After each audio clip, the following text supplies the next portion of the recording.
Welcome everyone to this short work week. I'm Colin Receiver, and for the next 2 days, I want to talk about how women dominate social media and how you can use that to your advantage. Stay tuned.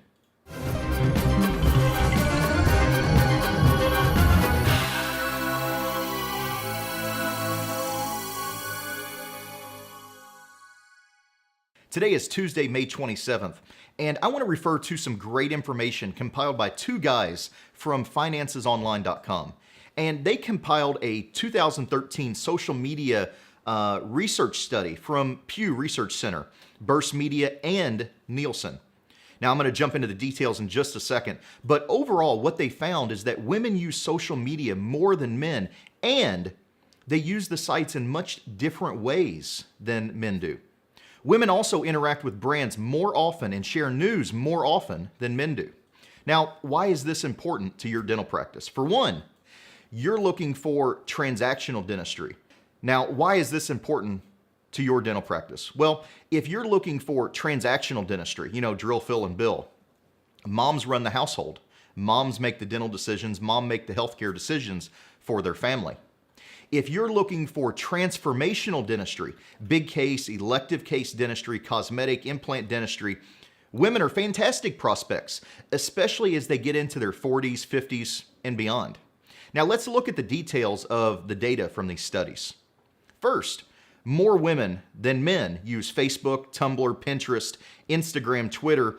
Only LinkedIn, which is the professional news media site, has more male users than female users. Here's some amazing statistics that could affect your dental marketing campaign.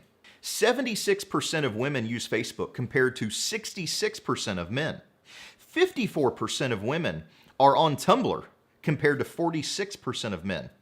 And only 18% of women and 17% of men are on Twitter. So again, what does this mean for your dental practice?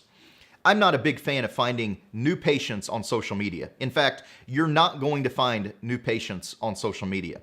But I do believe that dentists can use it to engage existing patients and get them to pay, stay, and refer more often. So these percentages seem to be a pretty good guide on how to spend your resources on Facebook, yes, and Twitter, nah, I don't think so. The second set of data I want to talk about is that 30% of women and 26% of men check social media several times a day. My takeaway here is don't waste a bunch of time posting multiple Facebook messages, blogs, Tumblr updates, or tweets in a day. Third and final for today, women are more likely than men to interact with brands on social media. Now, this probably applies more to the big brands like P&G, Nike, Coca-Cola, etc., but it still gives you a good idea of the reach on social media. I've also included what I think you can take away from this information. 54% of women show support for brands versus 44% of men. This means that you can expect to get Facebook likes, Twitter followers, and the like from women, but less likely to get those from men. 53% of women access offers versus 36% of men. This means that you can run specials like free consults or whitening specials or whatever it may be on your Facebook and Twitter accounts and have a good likelihood that women will predominantly respond. 39% of women stay current versus 33% of men. Now we're getting into some diminishing returns. Fewer than 4 in 10 men or women will regularly visit your social media to stay up to date on what you're doing and what you've got going on. Whereas 28% of women comment versus 25% of men. This means that you can't really use comments to judge whether your Facebook or Twitter or Instagram or blog post are being effective. This shows that just because people are friends with you doesn't mean that they're commenting and engaging on what they're maybe viewing, but you don't realize it.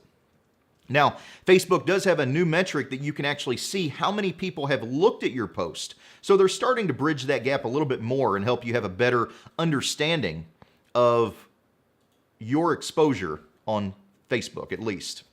I know this has been a pretty detailed podcast, so I'll cut it off there. Come back tomorrow and we'll talk more about the final 3 findings of this interesting research.